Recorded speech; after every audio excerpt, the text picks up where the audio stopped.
Hello friends. आज हम बात करते हैं स्लोप ऑफ लाइन। यानी लाइन है तो उसके लिए हम एक क्वांटिटी डिफाइन करते हैं स्लोप। लाइन हम ड्रॉ करते हैं तो उसके लिए हमें क्या क्या जरूरत होती है। मैं बोलूँ कि आपको कोई 2 डायमेंशनल है, उसमें आपको एक लाइन ड्रॉ करनी है। मान लो कि मैंने ये लाइन ड्रॉ की, ये हमारा एक्स वाई प्लेन है और उसके अंदर मेरे को ये लाइन ड्रॉ करनी है। तो उसके लिए मेरे को क्या चाहिए, ये 2 पॉइंट की वैल्यू कि लाइन ये 2 पॉइंट से पास होती हुई। या फिर ऐसा भी कह सकते हैं कि ये एक्स वाई प्लेन है और मैं बोलूं कि मुझे ये 30 डिग्री पर झुकी हुई लाइन, यानी ये जो झुकाव है यहाँ से कितना है ये, वो 30 डिग्री हो और इसके ऊपर का कोई एक पॉइंट दे दूं। मान लो कि ये वाला पॉइंट है कि ये पॉइंट से पास होता हुआ और ये इतना झुका हो, ऐसी लाइन हमें ड्रॉ करनी है। तो उसके लिए ये झुकाव कितना है, उसके लिए हम एक क्वांटिटी डिफाइन करते हैं और उसको हम स्लोप कहते हैं, यानी स्लोप ऑफ लाइन। तो अब हम देखते हैं कि स्लोप ऑफ लाइन एक्चुअली होता क्या है।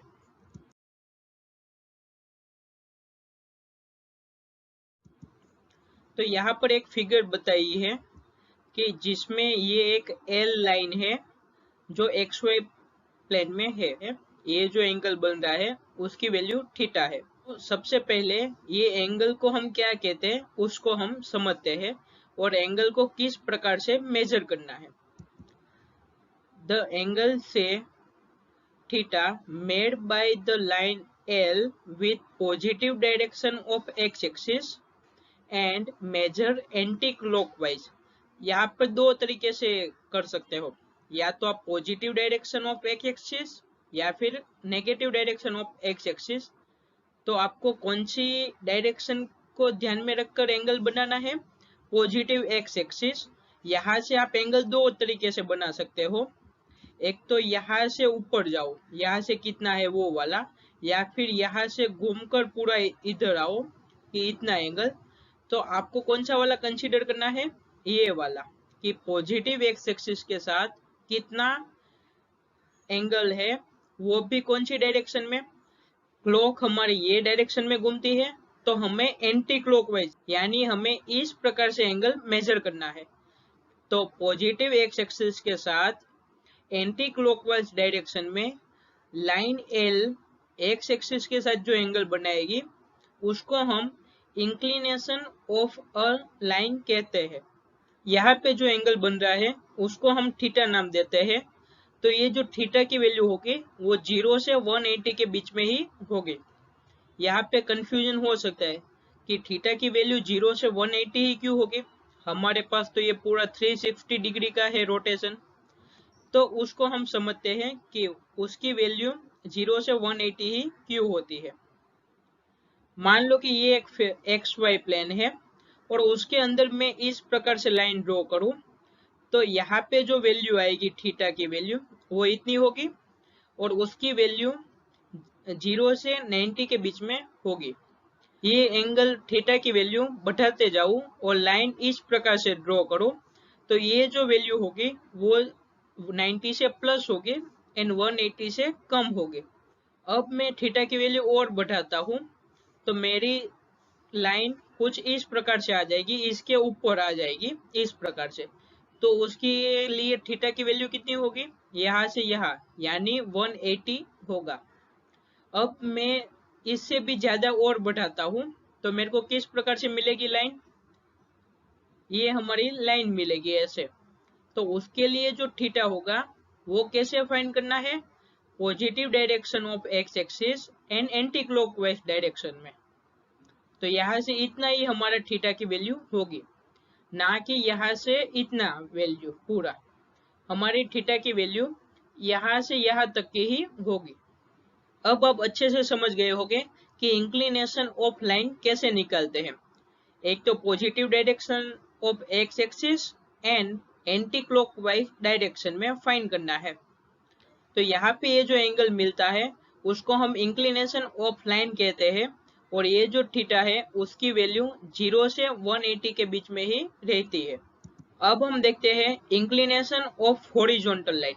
हॉरिजॉन्टल लाइन कौन सी होती है? ये जो हमारी एक्स एक्सिस है ये वाली, उसके पैरेलल हो, यानी इस प्रकार से, तो उसको हम हॉरिजॉन्टल लाइन या फिर पैरेलल टू एक्स एक्सिस कहते हैं। अगर हमारी लाइन इस प्रकार से है तो हम उसके लिए इंक्लिनेशन की वैल्यू कैसे निकालेंगे? एक तो positive direction of x axis, यानी ये वाली डायरेक्शन को कंसीडर करना है, और एंगल यहाँ से एंटी क्लॉकवाइज डायरेक्शन में मेजर करना है, ये वाली डायरेक्शन में। तो यहाँ पर एंगल की वैल्यू कितनी होगी? 0, क्योंकि वो खुद इसके पैरेलल है, तो वो दोनों के बीच में एंगल होगा 0। तो इंक्लिनेशन ऑफ हॉरिजॉन्टल लाइन और parallel line to X axis और coincide with X axis is 0। तो हॉरिजॉन्टल लाइन हो या फिर पैरेलल टू एक्स एक्सिस हो या फिर वो एक्स एक्सिस के अंदर आ गई हो, उसके लिए इंक्लिनेशन की वैल्यू होगी 0 डिग्री। अब हम देखते हैं वर्टिकल लाइन के लिए कितनी होती है।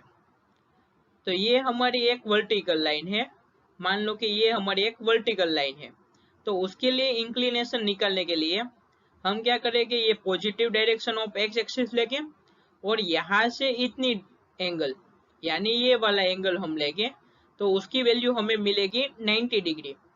तो वर्टिकल लाइन के लिए हमें इंक्लिनेशन की वैल्यू मिली 90 डिग्री। तो इंक्लिनेशन ऑफ वर्टिकल लाइन और पैरेलल टू वाई एक्सिस और coincide with y axis is 90 degree. तो इंक्लिनेशन आपको अच्छे से समझ आ गया होगा कि इंक्लिनेशन ऑफ लाइन कैसे निकलते हैं और किसे कहते हैं, और inclination of horizontal line is 0 degree and inclination of vertical line is 90 degree. अभी तक हमने इंक्लिनेशन ऑफ लाइन कैसे निकलते हैं वो देख लिया। अब हम बात करते हैं स्लोप कैसे निकालते हैं। If theta is inclination of a line, then tan theta is called slope or gradient of line L। अगर हमारी लाइन L का इंक्लिनेशन की वैल्यू थीटा डिग्री है तो tan थीटा होगा, वो हमारा स्लोप होगा। स्लोप को हम ग्रेडियंट भी कहते हैं, यानी ग्रेडियंट ऑफ लाइन। तो हमारा इंक्लिनेशन की वैल्यू थीटा है, तो सिंपल से आपको tan थीटा फाइंड करना है, और tan थीटा की जो वैल्यू आएगी उसको हम स्लोप और ग्रेडियंट ऑफ लाइन कहते हैं। अब slope of line whose inclination is 90 degree, हमने देखा था कि इंक्लिनेशन की वैल्यू 90 डिग्री किसकी होती है? जो पैरेलल टू वाई एक्सिस है, या फिर वर्टिकल लाइन है, या फिर कोइंसाइड विथ वाई एक्सिस, उसकी इंक्लिनेशन की वैल्यू 90 डिग्री होती है। तो slope of line whose inclination is 90 degree is not defined. तो जो वर्टिकल लाइन है उसके इंक्लिनेशन की वैल्यू होगी 90 डिग्री और उसका स्लोप है वो डिफाइंड नहीं है, क्योंकि इंक्लिनेशन की वैल्यू 90 डिग्री है तो थीटा की वैल्यू हमारी 90 हुई, तो tan थीटा यानी tan 90 डिफाइंड नहीं है।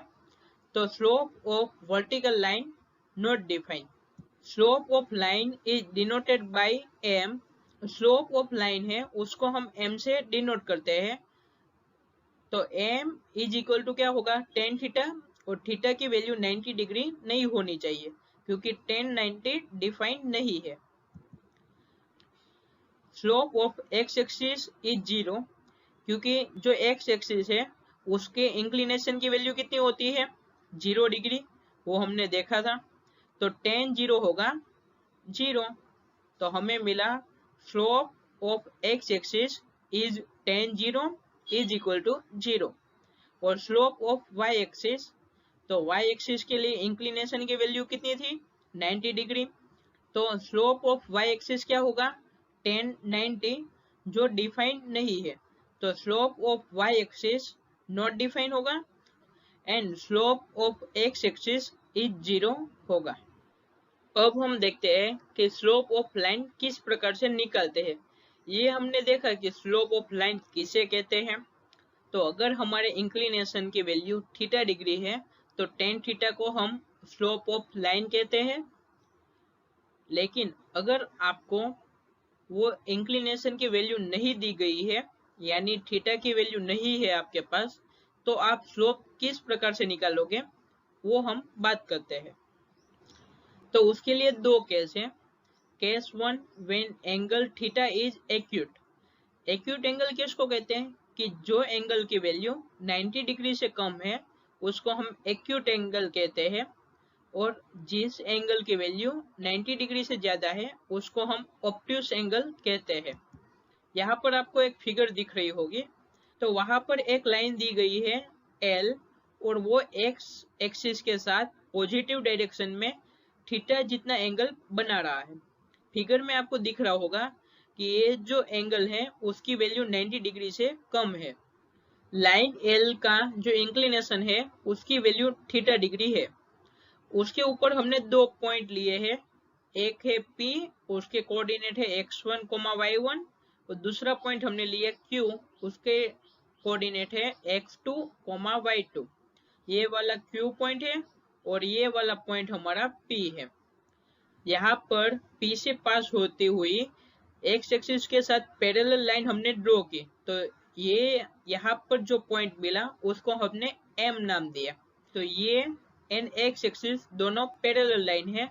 यहाँ पर जो एंगल होगा थीटा, वही एंगल यहाँ पर भी बनेगा। तो अब हमें पता है कि स्लोप ऑफ लाइन L क्या होता है, small m is equal to tan theta. तो यहाँ पर इतनी एंगल थीटा है, तो टेन थीटा हम कैसे फाइंड करेंगे। In triangle MPQ we have, ये वाला ट्राइंगल MPNQ, टेन थीटा क्या होता है कि सामने वाली साइड डिवाइड बाय पास वाली साइड। तो tan theta is equal to MQ divide by MP। हमें पता है कि MQ की वैल्यू कितनी होगी, y2 minus y1, and PM की वैल्यू यानी MP की वैल्यू होगी x2 माइनस x1। तो वही सिंपल से यहाँ पर पुट की है। तो हमें मिला M is equal to y2 minus y1 divide by x2 minus x1। तो अगर हमें कोई लाइन है उसके ऊपर के दो पॉइंट दिए गए हैं, यानी P एंड Q पॉइंट दिए गए हैं कि जिसके कोऑर्डिनेट हमें पता हो, उसके ऊपर से आप आसानी से स्लोप की वैल्यू फाइंड कर सकते हो। Case 2, when angle is obtuse, यानी जो एंगल की वैल्यू 90 डिग्री से ज्यादा हो। डिस्प्ले पे आपको एक फिगर दिख रही होगी, उसमें लाइन L है, वो पॉजिटिव एक्स एक्सिस के साथ 90 डिग्री से ज्यादा एंगल बना रही है। तो यहाँ पर जो एंगल थीटा बना वो एक ऑब्ट्यूस एंगल है। अब इसके लिए हम स्लोप कैसे निकालेंगे वो हम देखते हैं। तो एक्यूट एंगल के लिए जैसे हमने स्लोप फाइंड किया था वैसे ही यहाँ पर भी हम स्लोप फाइंड करेंगे। तो क्या किया था, वहां पर दो पॉइंट लिए थे P एंड Q। यहाँ पर P के कोऑर्डिनेट है x1, y1 एंड Q के कोऑर्डिनेट है x2, y2। तो ये जो एंगल बनेगा एंगल MPQ, उसकी वैल्यू कितनी होगी 180 माइनस थीटा, क्योंकि यहाँ पर इतना एंगल थीटा है तो इसके पास वाला ये जो एंगल होगा उसकी वैल्यू होगी 180 माइनस थीटा। एंड यहाँ पर ये जो लाइन है उसके पैरेलल लाइन ही हमने यहाँ पर ड्रॉ की है। तो ये दोनों पैरेलल लाइन है, तो यहाँ पर जितना एंगल होगा इतना ही एंगल यहाँ पर भी होगा। तो ये वाला एंगल होगा MPQ, उसकी वैल्यू होगी 180 माइनस थीटा। हमें पता है कि स्लोप क्या होता है tan थीटा, तो हमें क्या चाहिए tan थीटा की वैल्यू। तो यहाँ से हम क्या करेंगे कि थीटा की वैल्यू फाइंड करेंगे। Theta is equal to 180 minus angle of MPQ। तो हमें M की वैल्यू चाहिए, M is equal to tan theta, और थीटा की वैल्यू कितनी है 180 माइनस एंगल MPQ। तो हमें थीटा की जगह पर ये पुट करना है। ये जो 180 माइनस MPQ है वो कौन से कोऑर्डिनेट में आएगा, अगर हम XY प्लेन ड्रॉ करें तो ये 180 माइनस, यानी हमारा जो थीटा है वो ये वाले कोऑर्डिनेट में है। तो यहाँ पे सारे टेन कोट सब पॉजिटिव होते हैं, यहाँ पर साइन पॉजिटिव होता है, तो यहाँ पर टेन की वैल्यू होगी वो नेगेटिव होगी, इज इक्वल टू -10 MPQ। अब ट्राइंगल MPQ को कंसीडर करो, तो वहां से MPQ का 10 की वैल्यू कितनी होगी, तो यहाँ पे minus sign as it is, और 10 MPQ की वैल्यू होगी MQ डिवाइड बाई MP। इसके ऊपर से हमें मिलेगा minus as it is, MQ की वैल्यू कितनी होगी y2 माइनस y1, और MP की वैल्यू होगी x1 माइनस x2, क्योंकि x1 यहाँ पर आएगा और x2 यहाँ पर आएगा, तो x1 माइनस x2 होगा। अब डिनोमिनेटर में से माइनस कॉमन ले और इसके साथ कैंसिल कर दें, तो हमें मिलेगा y2 minus y1 divide by x2 minus x1। तो अगर एंगल थीटा ऑब्ट्यूस है तो उसके लिए स्लोप की वैल्यू कितनी होगी, y2 minus y1 divide by x2 minus x1। हमने एक्यूट एंगल के लिए भी निकालना, तो वहां पर भी स्लोप की वैल्यू क्या आई थी, y2 minus y1 divide by x2 minus x1।